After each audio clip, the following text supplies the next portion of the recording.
Hello everyone, welcome to another video. In this video I will show you how to add a Spotify album to your Instagram bio. Now as you know, you can add a lot of different things to your Instagram bio from Spotify: albums, playlists, songs, artists, and in this video I'll just show you how to do it with the album. So here we have album from Lil Baby here.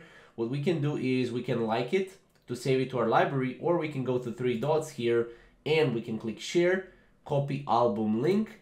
Now once we copy this link, we can actually go to our bit.ly right here and we can shorten that link. So we can paste a link and then we'll get the short version of the link. As you can see, it looks really awesome because it has that spotty.fi